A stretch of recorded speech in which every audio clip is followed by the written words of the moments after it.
Hello everyone, myself Shika Saxena. Today I am going to speak about on the topic modal auxiliary verbs. So let's start.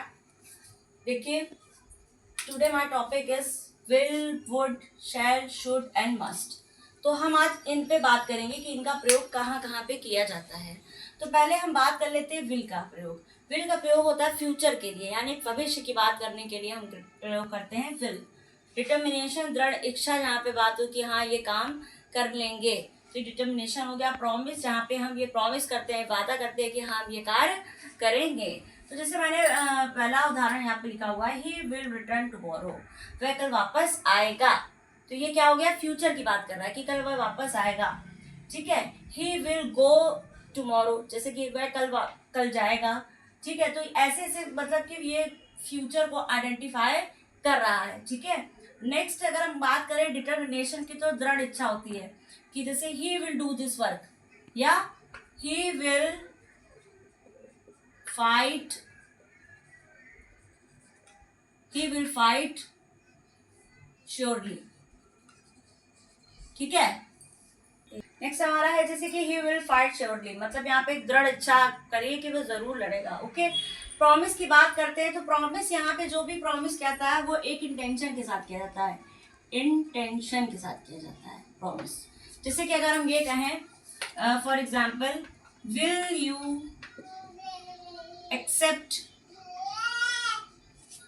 This salary, यानी will you accept this salary, क्या आप ये वेतन स्वीकार करेंगे। तो ये एक इंटेंशन के साथ यहाँ पे कह रहा है। ठीक है, will you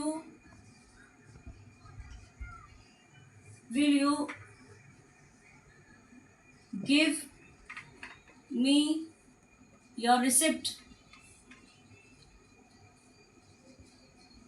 ठीक है, will you give me your receipt, क्या आप मुझे ये जो है रिसिप्ट देंगे। तो यहाँ पे प्रॉमिस तो कर रहा है, लेकिन एक इंटेंशन के साथ कर रहा है। तो यहाँ पे प्रॉमिस इंटेंशन के साथ कर रहा है, तो इसलिए यहाँ पे विल का प्रयोग हमने क्या हुआ, यानी विल इन कंडीशन में हम लोग यूज करते हैं। और तो दोस्तों हमने ये बताया था कि विल जो आपका होगा वो प्रेजेंट के लिए यूज होता है, और विल का अगर हम दूसरी बात करें तो वुड आता है, जो कि पास्ट के लिए यूज होता है। विल हमारा जो होता है प्रेजेंट के लिए, और वुड होता है पास्ट के लिए। जो WOULD वुड होगा किसके लिए, पास्ट के लिए। हमेशा यूज करते हैं कि ऐसा होगा या ऐसा होगा, ऐसा निवेदन करने के लिए। जैसे वुड हमारा जो है वो पास्ट टेंस के लिए यूज होता है, यानी कि भूतकाल के लिए यूज होता है जो बीत गया। ही वुड गो देयर, यानी वह वहां पे जाए, वह वहां पे गया होगा। ठीक है, वह वहां पे गया होगा जो कि बीत गया है। और अगर हम ये कहें यहाँ पे न वुड का प्रयोग हम लोग किसके लिए यूज करते हैं, नम्र निवेदन के लिए भी यूज करते हैं। जिसका भी हम रिक्वेस्ट करते हैं, निवेदन करते हैं किसी से, तो उसके लिए भी हम लोग वुड का प्रयोग करते हैं। जैसे would you like to stay with me, क्या आप मेरे साथ क्या आप मेरे साथ ठहरना पसंद करेंगे। ठीक है, तो यहाँ पे क्या कर रहा है, निवेदन कर रहा है। एक और एग्जांपल हम ले सकते हैं, would you please lend me your book, यानी क्या आप मुझे ये बुक उधार देना पसंद करेंगे। ठीक है, तो यहाँ पे हमने क्या बताया कि वुड पहली बात तो पास्ट के लिए यूज होगा। देन नेक्स्ट है नम्र निवेदन के लिए भी हम लोग वुड का प्रयोग करते हैं। जब हम किसी से निवेदन करते हैं, अनुमोदन करते हैं, तो उसके लिए भी हम इसका प्रयोग करते हैं। अब देखिए दोस्तों, यहाँ पे मैंने लिखा हुआ शैल और शुड। शैल और शुड का प्रयोग कहाँ करते हैं, इसको भी हम जान लेते हैं। हमने विल और वुड का प्रयोग करना आपको बताया है।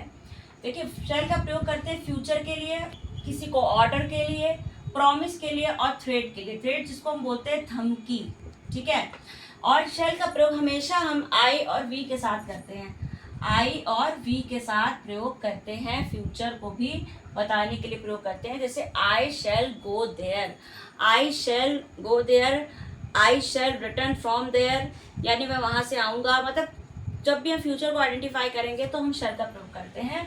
अगर हम ऑर्डर दें किसी को कि किसी को ऑर्डर मतलब किसी को आदेश देना। You shall do this work quickly. ठीक है, मतलब आपको ये काम क्या करना चाहिए, हम यहाँ पे ऑर्डर कर रहे हैं कि आपको कर लेना चाहिए, कर लेंगे। ठीक है, और प्रॉमिस की अगर बात करें तो जब हम प्रॉमिस करते हैं तब भी हम इसका यूज करते हैं शैल का। जैसे shall, we shall complete our duty, मतलब we shall complete our duty, मतलब हम लोग अपनी कर्तव्य को क्या करेंगे, पूरा करेंगे। ठीक है, अगर हम यहाँ पे आ जाते हैं शुड पे, तो शुड तो पास्ट के लिए यूज होता है, एडवाइस के लिए यूज होता है और ड्यूटी के लिए यूज होता है। यानी एडवाइस किसी को सलाह देने के लिए भी हम प्रयोग करते हैं, ड्यूटी मतलब कर्तव्य बोध कराने के लिए भी करते हैं। जैसे शुड का मतलब यू शुड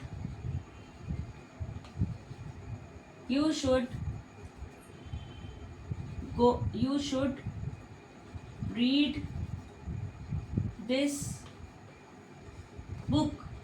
अगर हम कहें you should read this book, तो यहाँ पे हम क्या कर रहे हैं, सलाह दे रहे हैं कि तुमको ये बुक पढ़ लेना चाहिए। ठीक है, you should read this book. पास के लिए तो जो कि पास का मतलब होता है जो कि बीत गया हो, तब भी हम शुड का प्रयोग करते हैं। ड्यूटी के लिए कर सकते हैं कि जो भी हमारा कर्तव्य है। जैसे एडवाइस के लिए हम ये भी कह सकते हैं you should help the poor। You should help the poor, यानी आपको क्या, गरीबों की मदद करनी चाहिए। ड्यूटी की अगर बात करते हैं तो ड्यूटी क्या है हमारी, we should love our motherhood, MOTHERHOOD, जिसको हम लोग क्या बोलते हैं, मातृभूमि, जिसको हम लोग बोलते हैं मातृभूमि। यानी हमें अपनी मातृभूमि से भी प्यार करना चाहिए, ये हमारा कर्तव्य है। तो यहाँ पे हमने क्या बता दिया, कर्तव्य का बोध करा दिया और पास का भी बात बता दी और एडवाइस भी बता दी। तो दोस्तों मुझे पूरा भरोसा है कि आज आप इस कंप्लीट विल, वुड और शैल, शुड को समझ पाए होंगे। बाकी के नेक्स्ट वीडियो में मैं आपको मस्ट के बारे में बताऊंगी और भी इसके आगे और टू के बारे में बताऊंगी। तो अब इन्हीं शब्दों के साथ मैं अपनी वाणी को विराम देती हूँ। के लिए नमस्कार दोस्तों।